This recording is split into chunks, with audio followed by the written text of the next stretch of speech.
Hello നമസ്കാരം, doctor എലിസബത്താണ് സംസാരിക്കുന്നത്. Life care counselling സെന്ററിൽ എല്ലാവർക്കും നമസ്കാരം കേട്ടോ.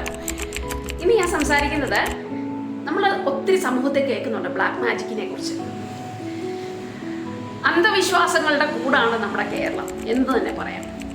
അത് നമ്മുടെ കുടുംബത്തിൽ പാരമ്പര്യമായി നമ്മുടെ മാതാപിതാക്കളുടെ അല്ലെ ഗ്രാൻഡ് പേരൻസിൻ്റെ അന്ധവിശ്വാസങ്ങൾ നമ്മുടെ മക്കളിലേക്ക് നമ്മളെ അടിച്ചേൽപ്പിക്കുന്നത് കൊണ്ടാവാം, അല്ലെങ്കിൽ ആ വിശ്വാസങ്ങളെ ചെയ്യണമെന്ന് നിർബന്ധിക്കുന്നത് കൊണ്ടാവാം, ആ പ്രാക്ടീസസ് കുട്ടികൾ കണ്ടു വളരുന്നത് കൊണ്ടാവാം അന്ധവിശ്വാസങ്ങളുടെ അളവ് സമൂഹത്തിൽ ഭയങ്കര കൂടുതലാണ്. ഇത് നമ്മൾ നോർമലി സംസാരിക്കുമ്പോൾ ഉള്ള കാര്യം ഇത് പറയുന്നത്. പക്ഷേ ബ്ലാക്ക് മാജിക് ചെയ്യുന്നവർക്ക് സൈക്കോളജിക്കൽ ഇഷ്യൂ ഉണ്ടെന്ന് നിങ്ങൾ എപ്പോഴെങ്കിലും ചിന്തിച്ചിട്ടുണ്ടോ?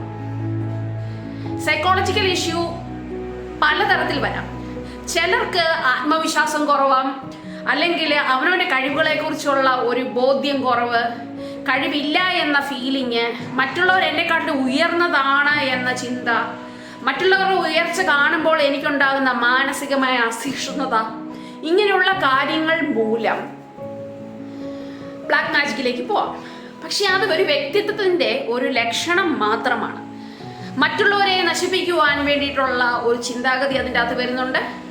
മറ്റുള്ളവർക്ക് പ്രശ്നങ്ങൾ സൃഷ്ടിച്ചുകൊണ്ട് സ്വന്തം സന്തോഷവും സ്വന്തം ഉയർച്ചയും വരുത്തുവാനായിട്ടുള്ള ചിന്ത എന്ന് പറയുന്നത് തന്നെ സാമൂഹ്യമായി പറയുവാണെങ്കിൽ ഒരു ദുഷ്ടത തന്നെയാണ്.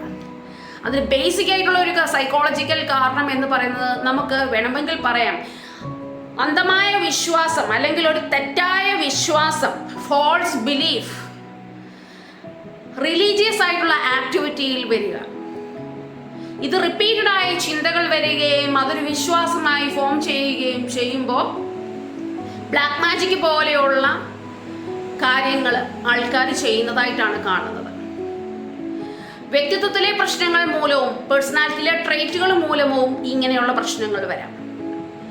അപ്പം ഇതെല്ലാം ഒരു സൈക്കോളജിക്കൽ ഇഷ്യൂസ് മൂലമാണെന്ന് മനസ്സിലാക്കിക്കൊണ്ട് ആ ചിന്താരീതികളെയും ആ ചിന്താരീതികൾ റിപ്പീറ്റഡ് ആയി വരുന്നത് മൂലം അതിനെ ഓവർകം ചെയ്യാൻ സ്വീകരിക്കുന്ന മാർഗങ്ങളും എല്ലാം തന്നെ സബ്സൈഡ് ചെയ്യാനുള്ള ട്രീറ്റ്മെന്റ്സ് ഉണ്ട്, അതിന് സൈക്കോതെറാപ്പീസ് ഉണ്ട്, അവരുടെ ചിന്താരീതികളെ മാറ്റിയെടുക്കാൻ.